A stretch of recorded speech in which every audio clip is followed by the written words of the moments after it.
Alors vous l'avez entendu, il vient de nous rejoindre de façon sonnante, trébuchante, en tout cas en fanfaronnant. C'est Alexandre Baradès qui nous rejoint. Bonjour Alexandre. Bonjour Vous Guillaume. avez le sourire, mais vous n'allez pas le garder longtemps ce sourire. Parce que vous allez rendre votre verdict face au marché. Alexandre Baradès pour IG. Est-ce que ce moment qu'on va vivre, cet instant, ce verdict que vous allez livrer, vous l'assumez Alexandre? Oui Guillaume. On vous écoute. Je pense que les marchés américains, les investisseurs américains ont plein de signaux faibles à disposition et qu'ils auraient tort de ne pas les regarder. Et des signaux faibles à vos yeux inquiétants, notamment sur l'IA. Vous estimez, Alexandre, que sur l'IA, les marchés américains choisissent de rester aveugles, de ne pas regarder, de rester dans le déni en quelque sorte. Enfin, même si Broadcom a perdu 10%, Oracle 14% en 2 ans, vous dites c'est pas assez et Wall Street fait l'aveugle, joue les autruches face à la baisse de l'IA. Alors oui, alors je dirais pas jusqu'à dire que c'est un déni quand même. On est quand même sur une vague qui, je pense, là pour rester pour l'IA, comme Internet était là pour rester, comme l'immobilier américain, même si c'est craché en 2007-2008, était là pour rester. Donc là, l'idée n'est pas de dire on est face à quelque chose qui ne repose sur rien et qui va disparaître.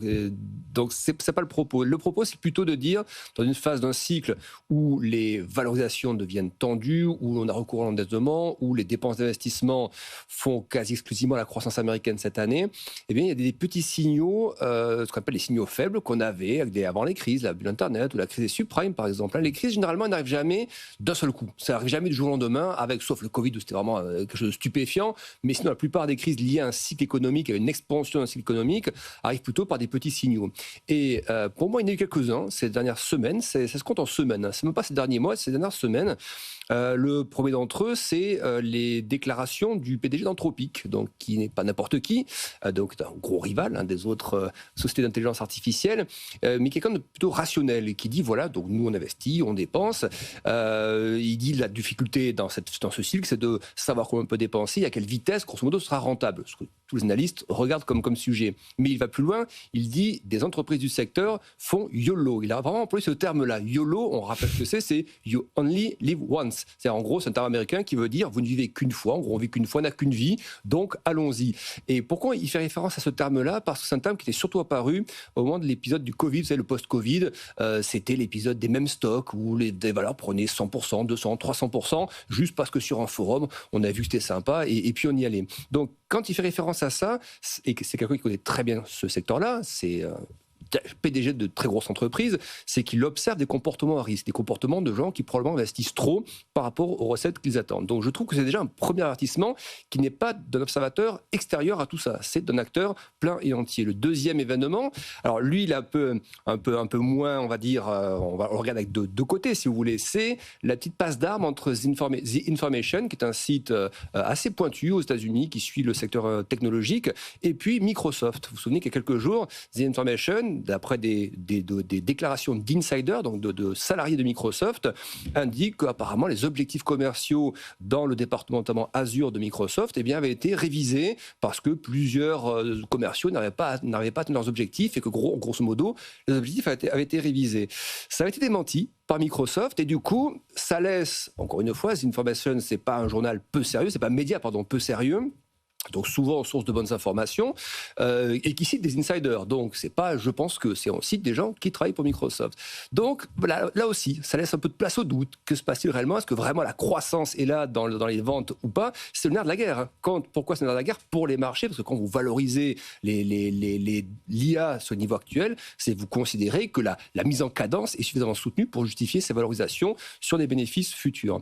Et puis des petits signaux. On l'a vu par exemple Broadcom, très bon résultat. Oui, très bon résultat, franchement, c'est solide. Ouais. Excellent résultat. Et on a vu donc, le cours après les résultats à 22h, il y a quelques jours, a grimpé. Et puis arrive la conférence téléphonique où le PDG, la directrice financière s'expriment. Et là, donc, ça reste optimiste, mais il y a plein de petites phrases où, par exemple, la directrice financière explique que la rentabilité attendue sera un peu moins forte que précédemment, ou le PDG lui-même dit « je ne donne pas d'objectif pour 2026 parce que c'est en gros une espèce de cible mouvante, pour reprendre ces termes ».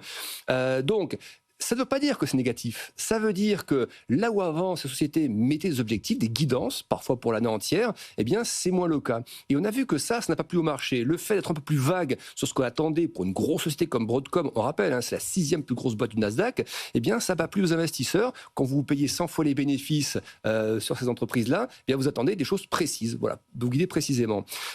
Et puis... Ça fait pas mal de signaux, à vos yeux inquiétants, de signaux faibles, que le marché quand même s'est arbitré, parce que Broadcom vendredi, on rappelle, a perdu 10% pour le coup. Oui, et j'allais terminer par Oracle. On va même aller plus loin sur Oracle. Ouais. Oracle, c'est moins 46% depuis le sommet de septembre. Donc, sacrée correction quand même pour une valeur aussi grosse qu'Oracle. Et là, on sait pourquoi. C'est l'endettement à plus de 100 milliards. C'est des résultats un peu en dessous en termes de chiffre d'affaires dans le cloud, etc.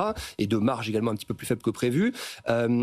Mais on peut se dire, c'est très bien, le marché est discriminant. Ils vont Oracle, moins 46%, et puis ils emmènent Alphabet et Apple sur des sommets. Sauf que, cette fois-ci, on le voit bien, c'est un gros sujet. Il y a une circularité dans ce cycle d'investissement. Toutes ces grosses entreprises ont plus ou moins des intérêts directs ou indirects dans les autres, via des points communs qui peuvent être Nvidia, parfois dans des participations dans d'autres. Et donc, on voit bien qu'il y a un lien entre ces sociétés. Donc, considérer qu'on va être ultra discriminant et ne vendre que Oracle finalement, parce que c'est que là-dessus qu'on porterait un éventuel risque, et donc on n'achète que les CDS d'Oracle, ces contrats d'assurance qui grimpent sur des niveaux qu'on n'avait pas vus depuis quelques années. Je trouve que c'est justement un travail qui n'est pas complet de la part du marché. Si à un moment donné, on commence à poser, qu'on fait ensemble, quelques questions sur les dynamiques, eh bien, il me semble que, sachant que c'est un énorme moteur des marchés depuis plusieurs années, ce segment tech, Mag 7, etc., eh bien, il ne serait pas inutile de faire quelques petites pauses sur les niveaux actuels. Alors, dans TPI ce matin, on parlait avec Julien Nebenzal des biais comportementaux, et lui expliquait qu'en fait, il y en a un qui est vraiment né cette année, c'est-à-dire qu'à force de parler de l'IA et de rester planté toute la journée à parler de l'IA, on a complètement oublié le reste. Mais le reste a très très bien fonctionné. Et ça pourrait être un des enjeux de l'année prochaine, justement. Oui, c'est la fameuse la journée de vendredi. On se pose cette question à vendredi. C'est peut-être un échantillon de ce qui nous attend. C'est la tech qui recule beaucoup vendredi. C'est le secteur le plus baissier aux États-Unis. Et puis effectivement, on a vu d'autres secteurs cycliques, financiers, plutôt bien se tenir. Le Russell 2000 a battu un record vendredi. Le Dow Jones également. Voilà. Et la question, c'est est-ce qu'on assiste à une rotation mais vous l'avez vu dans les secteurs qui ont très bien marché. En Europe, c'est le cas aussi. Vous avez les banques.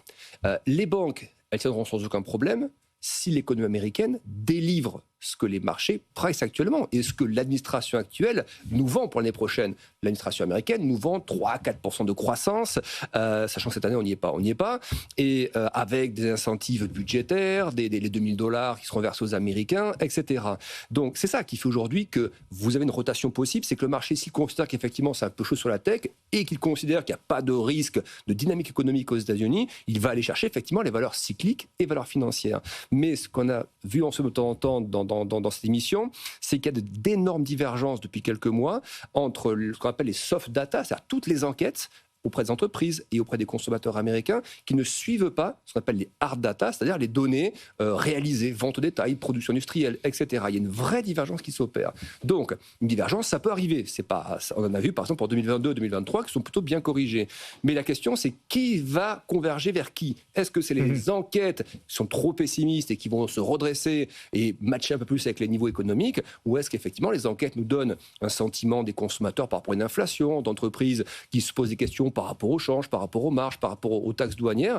Et donc, encore une fois, les secteurs refuges ne prévalent que si effectivement la croissance américaine est bien au rendez-vous l'année prochaine. Donc moi là-dessus, je reste aussi sur les cycliques. Je pense que, attention, je ne pense pas qu'on va passer à d'énormes rotations. Autant en début d'année, on a vu des très belles rotations, États-Unis, Europe, etc.